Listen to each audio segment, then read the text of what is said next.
As we have this amazing opportunity to have also Gunter Pauli with us, I thought it was a very good opportunity to have you, entering for a moment and having some comments and a bit of dialogue. John, good to see you. Hi, Gunter. Nice to see you. Last time was in Colorado. It's about time you come over here again. They let me in an airplane again. It's about time. Well, let me sit down. I don't want to talk like a professor. You know, the advantage is that John and I were both members of the Club of Rome. And I have been working since, 1979 with the Club of Rome. And at one point in time, John, I loved the work of the original teams with their analyses, the first reports to the Club of Rome, the second, and all the reports that came later. But in the origin, the Club of Rome was a think tank and a do tank.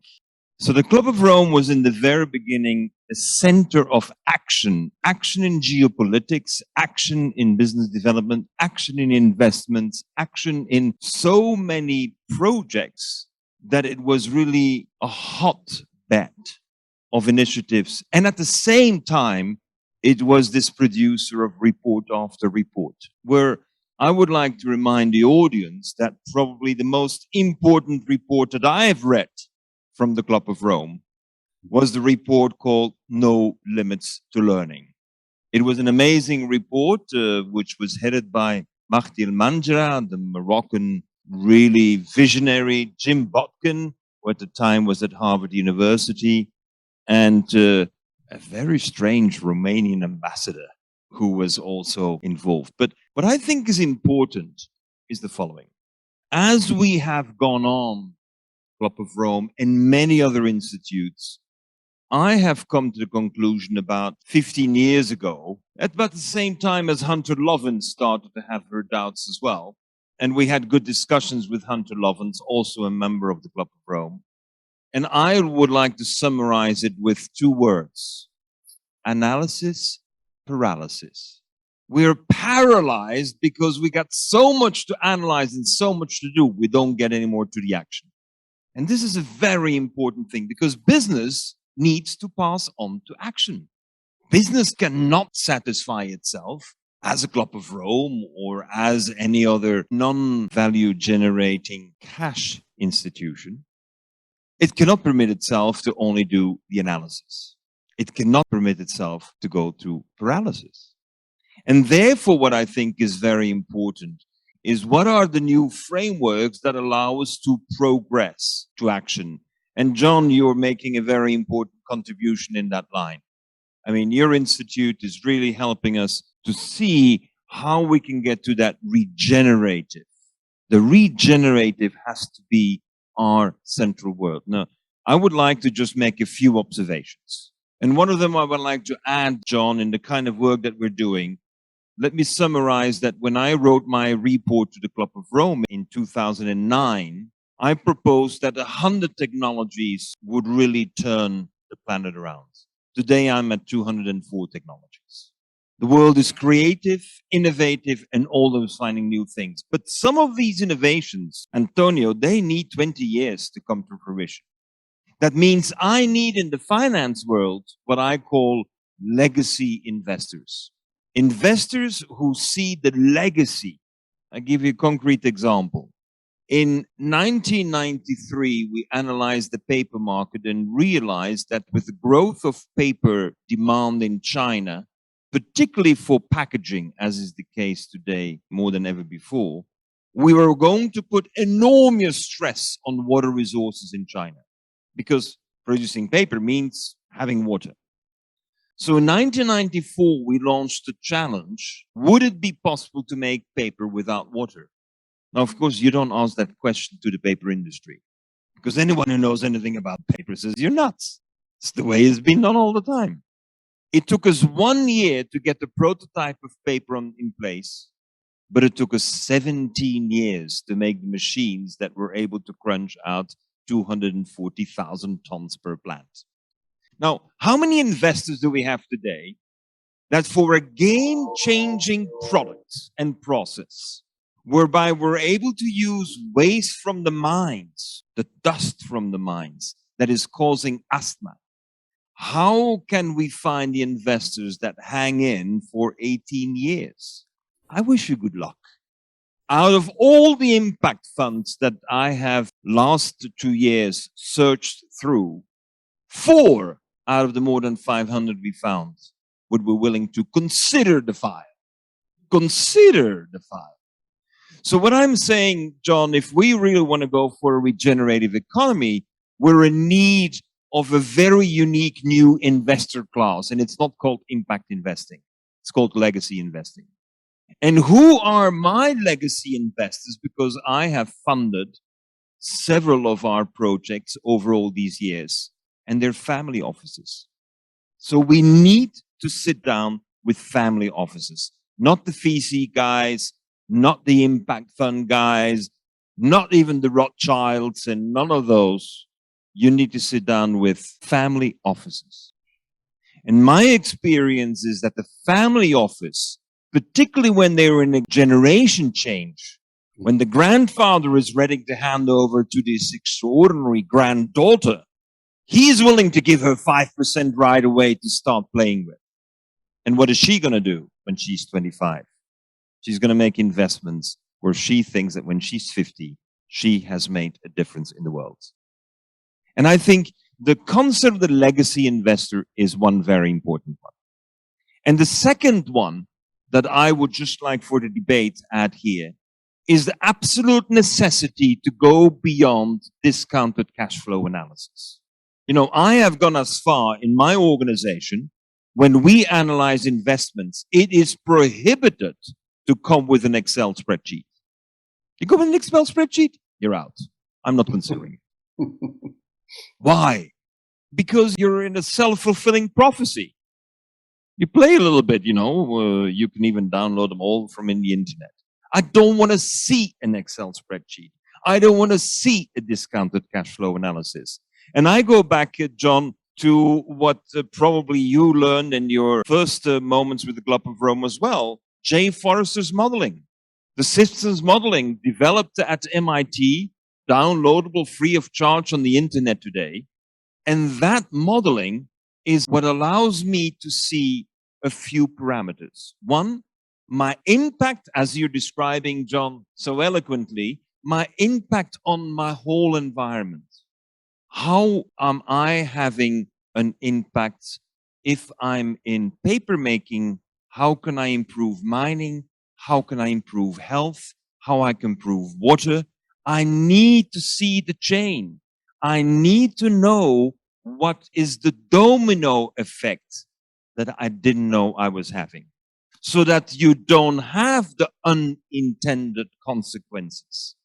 But the second, more important, is what you refer to, John, with these incredible opportunities that you're seeing. When you operate a systemic model, you will have feedback loops and multiplier effects. Now that makes it very interesting. Because if you have multiplier effects, you can have an impact, regenerative impact on your environment and on your cash flow in your business that goes beyond what you expected. That makes it interesting. Because the multiplier effect is what actually changes the business model. Now, a multiplier effect works very good in a local territory, say Porto. It doesn't work very well when you look at the global model. So this means that this modeling allows you to really see the impact in your local territory. Very attractive. And if you link this with the legacy investment, you have a very powerful tool to design growth and development sustainably with innovations in your economy. Thank you. Let's have the opportunity for John Fullerton to comment. Well, it's always great to listen to Gunter. He's got more stories than the entire Club of Rome combined, I think, in the energy that he's been at this and how long he's been at it. But one thought I would do is just to make concrete his point about the feedback loops and the impacts that regenerative potential can unleash. There's a fascinating project I'm involved in that begins with tilapia, a tilapia hatchery. And tilapia is a fish that has been largely screwed up through bad practice. most primarily in Southeast Asia. But the cool thing about tilapia is it's a grass-eating fish. So if we could displace chicken, hog, and meat consumption with a protein that actually eats grass, you create this feedback loop for creating demand for farmers to grow grass to be turned into pellets to feed fish. And the fish can be grown on land. They can be farmed in a very safe way using a circular system where the waste from the fish then feed a shrimp tank, and the waste from the shrimp feed a mollusk tank, and the waste from that actually can go into a greenhouse. But the key to it is not that that's a efficient way to grow protein, which it is, and therefore should be profitable, but that it generates systemic demand for grass rather than systemic demand for corn and soybeans, which is what the chicken, the poultry, and the cattle industry do. And, again, not to be a one-trick pony here, but revitalizing the grasslands on this planet is one of the many top priorities. If you look at Paul Hawkins' work, the grasslands as a natural carbon sink is critically important. And we can manage the grasslands in a way that's profitable for our human economy as well as healthy for the ecology. And so if we could do in the tilapia industry what's happened in the chicken industry only without the compass and make it as efficient and profitable, but to do it in a way that's systemically healthy rather than systemically destructive, then we're really talking. And this to me is why, the urge for action, we all have an urge for action. But if we start running, but in the wrong direction because we're using the wrong compass, we actually lose the critical time we need. And I would argue that the entire sustainable finance industry, and it is now an industry, we've invested, 25 years pursuing a number of initiatives without our compass. And a lot of that time and energy has been wasted. And we would have been a lot better off focusing on the issue like Gunter just mentioned. The thing about you're a legacy investor, Gunter, is that those investors are forging a vital relationship with the enterprise that they are investing in. They're not speculating in securities. They're not trading in securities. They're not investing in some index that's going to perform the way some other index performs. They're actually in a relationship with enterprise. And those reciprocal relationships are a fundamental quality of all healthy living systems. So I would argue that not just family offices, but pension funds, and in particular sovereign wealth funds, need to behave in such a way that they engage with enterprise in a healthy long-term relationship. I'll leave it at that. I have met with many pension funds and they invite me to come and talk to them. And I speak to them. And at the end, they say, what you're doing is great, but we will never be allowed to invest in any of your projects. We'll never be allowed. So we have a regulatory framework that needs to be dealt with. And there is only one country, and I'm sorry, I'm going to mention one country where this is not a problem. When I was in China and I talked about the breakthrough of our stone paper, our paper made from waste from the mines. And China consumes 100 million tons a year.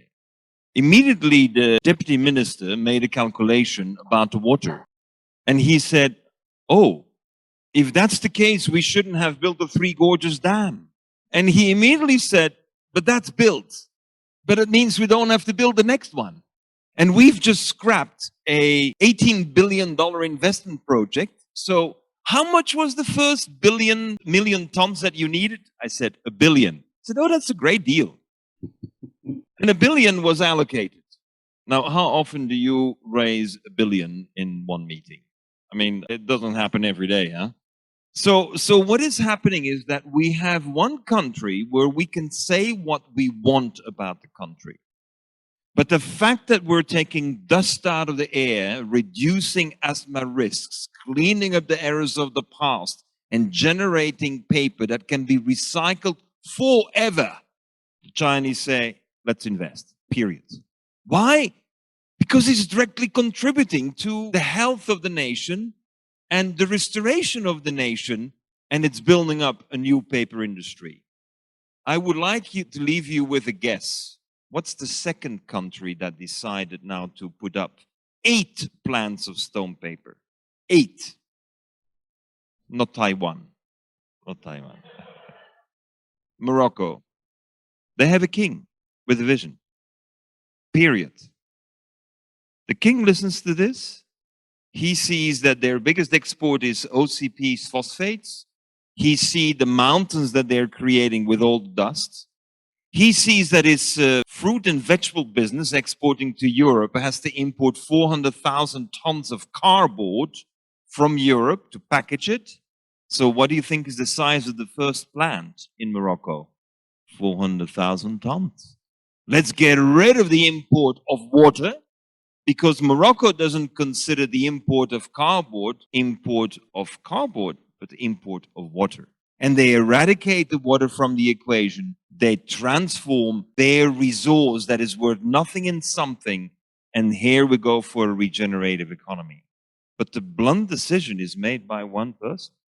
And I think for many of these blunt decisions, we need a few persons with vision. Does Porto have them? Thank you. This was amazing. Very, very happy to see it. Many, many thanks to John Fullerton and to Gunter Pauli, not only because of this opportunity, but also for continuously trusting that we are trying to do something. We started 1 year ago. We had Gunter in, we had John in at Altice Arena against all odds, and it has been a big pleasure. I would only make a comment on what Gunter was saying about the territory. Let me tell you, we started with an international event. You are today in a territory, and you are here with an entity that is like a symbol of this territory, a territory that is in the north of Portugal, with a lot of connections also with the northwest of Iberia. And we are having even Iberian people coming in and starting the conversation. And so let me stress that we not only fully agree, but we want to put this in practice. And we fully count on you both, John Fullerton, Capital Institute, Gunter Pauli, ZERI, for all your support, your networks, because we want to connect into co-creation. Thank you. Look forward to it.